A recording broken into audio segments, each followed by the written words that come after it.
Hello and welcome back to Kerbal Space Ram Plainly Reviewing Plane Designs. Today we're starting off by looking at the Farscape 3 for review in the top here, and I can switch the modes and on-offs and on-offs. Okay. Hopefully I will remember those buttons, because else I will not. And I imagine this is supposed to be an SSTO, considering it looks like an SSTO. This is by Joan Taya. But before we continue further with the review, I'd like to point your attention to the description of this video, where I have linked to a straw poll entitled, "Should I stream game development?" Because, well, specifically earlier tonight, I might not do it tonight because it's kind of late now. I might do it anyhow, I don't know, it depends on whether I can get caffeine. I thought about streaming game development because I've been wanting to code and work on game stuff, and I thought I might stream it, and that might be entertaining. It might not be for all of you, it might be for some of you, but in any case, if you're interested in seeing me program a game and I'll try to explain how it works, and I'll like kind of explain my ideas and get feedback from the audience and whatnot, then, you know, let me know if you think this is a cool idea or not. There's a poll linked to in the description. Anyhow, back to the main reason of us being here. Center of lift in front of center of mass. Usually not a good idea, but sometimes it works out fine anyhow, because KSP physics are not really how physics do. So here we are on the runway. I'm going to throttle up. I'm going to activate all the engines at once, because that's how the action groups have things set up. It's going to go very badly for a moment. Or not go very badly. I thought it would, to be honest. Let's see, our electric charge is not giving a care about us burning the ions at full power, which is a good thing, because it means we might actually be able to use them significantly. And are you gonna take off?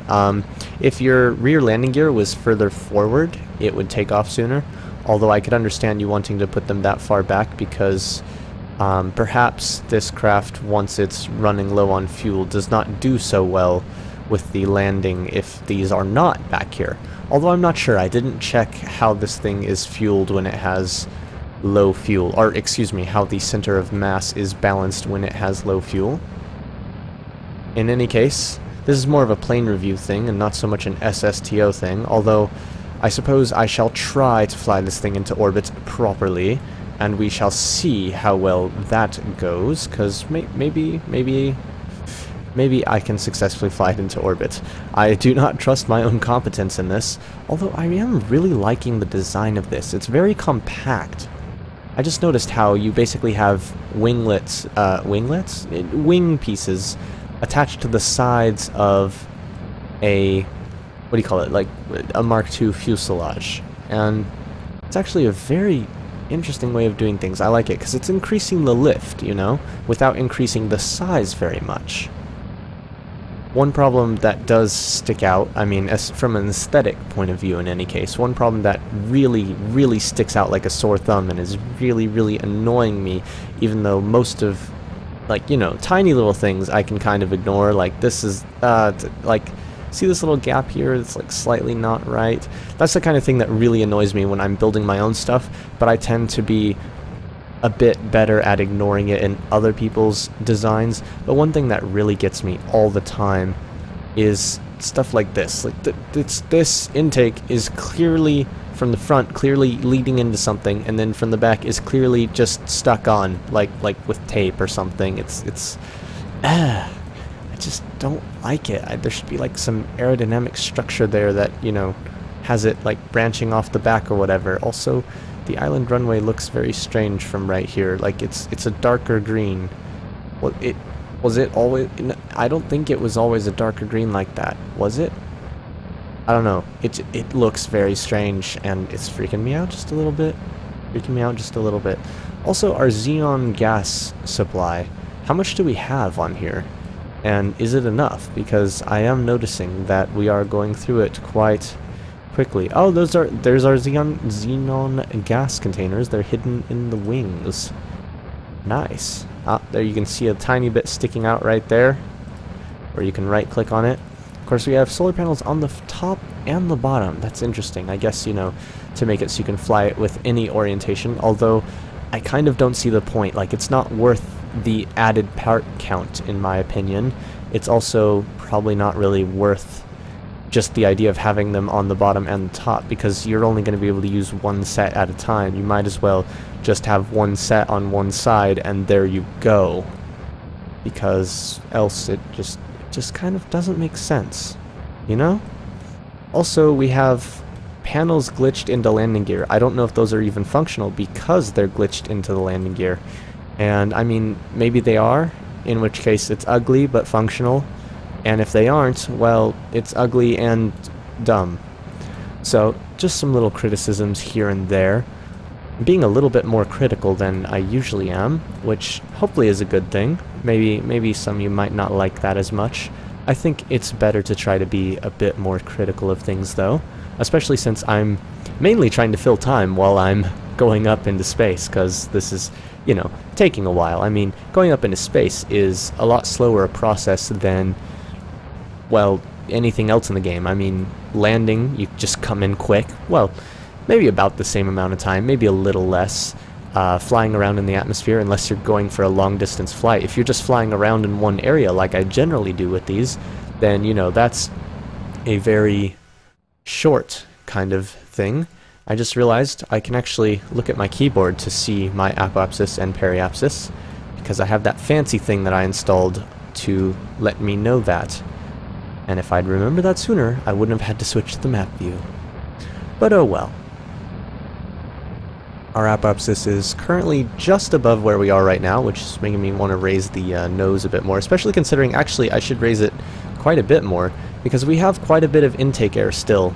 We're actually pretty low in the atmosphere compared to where I think this thing could successfully fly. So I really actually need to raise the nose quite a bit. Of course, now it looks like we're coming in for re-entry, which would look even better without those solar panels on the bottom. Just saying, I don't think those are the best. Also, this is not a criticism of your plane's design, but it's kind of annoying how the gear bays just have to stick out like that. Like, I'd love to have some sort of flush design where it's like it just melds in beautifully. But we don't have anything like that, which is unfortunate. Alright, now the apoapsis is climbing. It's at 22 kilometers, 23. And let's see, our speed's doing pretty well. I think I should probably... I'm thinking about it. I'm not sure if I should level out my flight a bit right now or continue going up. I'm leveling it out a bit. Oh, but we still have plenty of intake air, so I'm going to keep it at about this angle for a bit longer. And then depending on how quickly we start running out of intake air, I might decide to come back down a little lower. Looks like we're doing pretty good. Is this set to automatic switching? Good, good. It is set to automatic switching, because that would be rather annoying if I had to manually switch it. I mean, we have an action group for that, and that will come in handy later on, but for getting into space, I don't think it's the best thing to have it, you know, set to manual, because then you'll mess up and forget or something. I don't know. Just a personal thing. I think it can work either way, really. It really is a preference thing. That's all there is to it. And I'm going to lower the craft just a bit, but I'm still going to kind of keep us at this angle because we're getting really fast, and intake air is going to start to run out.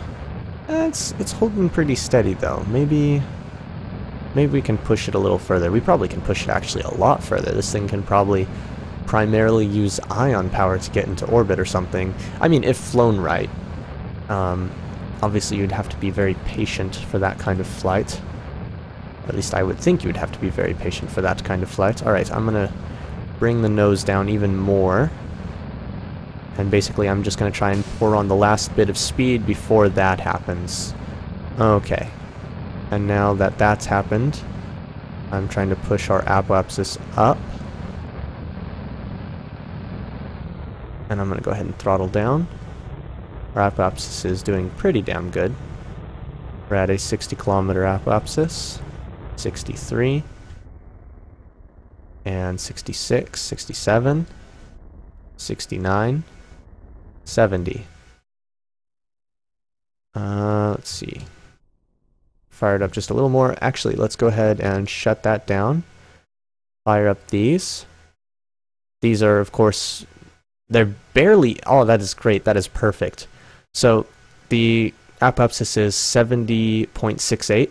It was 70.6, and now it's 70.69, and now it's 70.74, 5, 6. Yeah, these ions are actually enough to start propelling us into a higher apoapsis at this point, and I'll just leave them on for a while, and I believe we should be able to...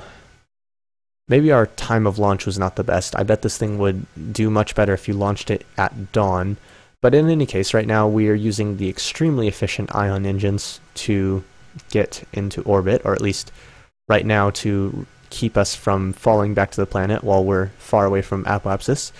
We might want to change things up later on, but for right now this seems to be working. I'm going to go ahead and time warp it because, you know, it's taking a while. I mean, it's going to take us a whole 2 minutes to get to apoapsis, and I really don't have anything else to blather on and on about right this moment. I've done most of my blathering on and on already, but our periapsis is negative 155 kilometers, and it is dropping steadily, which makes me think, hey, this is going well. We're still 1 minute and 30 seconds from apoapsis, so, you know, plenty of time to get there as well and keep speeding up, and I really wish the controls weren't quite so sensitive when at maximum time warp. It'd be cool if they added something to dampen your controls, such as hitting caps lock to turn on fine controls, which I just remembered was a thing while I was complaining about the lack of such a thing. It's kind of funny. We're at 20 seconds from apoapsis, so I'm going to actually disengage time warp, and I think I'm actually going to fire the engines back up. Oh, whoa, I'm getting flame out on that. Okay, so let's disable those, turn our regular engine back on. We're at a negative 92 periapsis, negative 87, 84, 83. Yeah, it's dropping quite quickly now that we're firing up our engine. I'm actually just going to go ahead and keep it at this low burn and just kind of just go into orbit. We've already passed apoapsis, so we are falling a bit, but that's okay. I'm going to go ahead and throttle up because why not? Oh, 10 kilometers, 20, 30, 40, 50, 56, oops, 50, 60, and we are now in orbit with a apoapsis of 77.78 kilometers and a periapsis of 72.46 kilometers. Such a nice little handy thing to be able to see that without having to go to the map view, huh? I gotta remember that's there.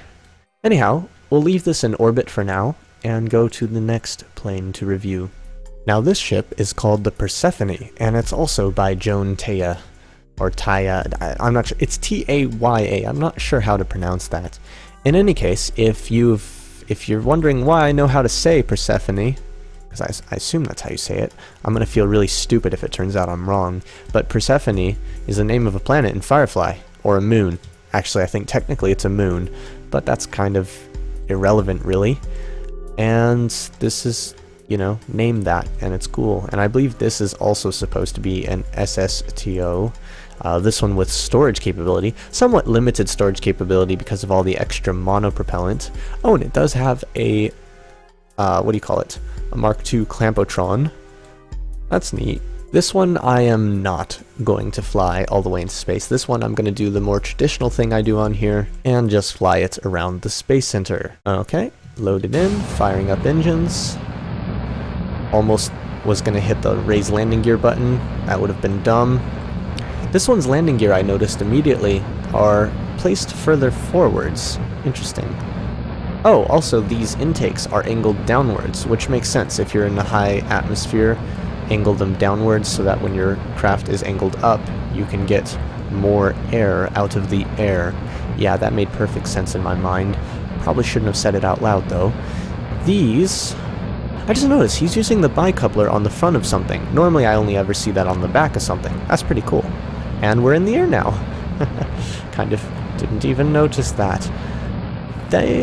These, what I was about to say before I got distracted by the bicoupler, is that these should also be angled down a bit, but they're not.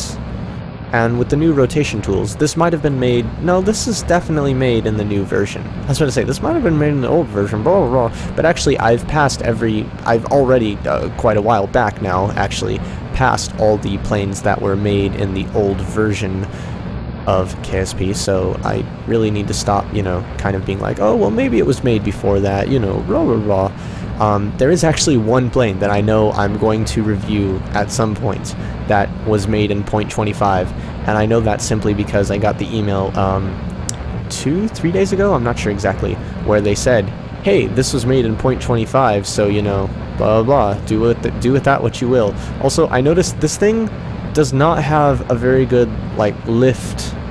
In fact, it's rather... I turned that a bit too steep, and now we can't... Oh, hey, we survived. Oh, yes, I have better... Ooh, yes. Destruction effects, as evidenced by the flames coming out of that piece. And also better buoyancy, as evidenced by the fact that we managed to survive a quite intense water landing. Yeah. I really like the effects and the better buoyancy, so, you know, I have those installed when I go to review planes. They typically don't affect things because, you know, they're either just effects, so they don't matter, or in the case of better buoyancy, the point is not to test how well it can survive a water landing. The test is to see if it's a good plane or not. Let's go ahead and relaunch this. This time I'm just going to do a simple, dumb backflip of Crash of Doom or something like that. I don't know. I'm going to fly it around the Space Center like once. But I want to continue with the thought I was trying to have right before I crashed, which was about the crash, which is that this thing does not have very good lift, which is interesting. Well, yeah, it makes sense. I mean, these bodies do provide lift, but they provide, I believe, a very little amount of lift. I'm not exactly sure. Of course, KSP physics are changing in 1.0. If you did not know, KSP physics are changing in 1.0, which may or may not render your old vessels completely obsolete. We have yet to see what that will do exactly. And it only has short little stubby wings, and it has these big body pieces. As you can see, I'm pulling like 50 degrees away from the velocity vector, which is quite bad, actually. And it's really quite a shame that it's like that, because I could see this thing zooming around and being awesome, but I mean, it is zooming around being awesome, just at a very, very high angle of attack. I imagine with FAR installed, this thing would, actually, probably fly better. I don't know. Maybe, maybe not. It is... I can say one thing, though. It is scary flying at this high of an angle of attack, because normally when you're flying at that high of an angle of attack, it means you're doing something horribly wrong and you're going to die, which is not the feeling I like to have in my SSTOs. Just saying. Anyhow, thanks for watching. As always, see you in space. Enjoy this crash, unless I miss. Oh, I'm not gonna miss.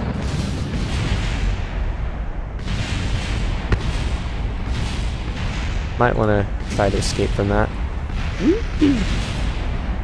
Yep, one crewman survived. Or, one Kerman, as the case may be. Now we get to watch the things continue to fall out of the sky. Oh, just one thing left. Crash! Okay, fly! Crash! Fly! Alright. That is enough for now. Thanks for watching. I already said this bit. I have not forgotten about the SSTO in orbit. I will bring that back down at the beginning of the next plane review episode thing. Goodbye. Bum bum bum bum. Oh.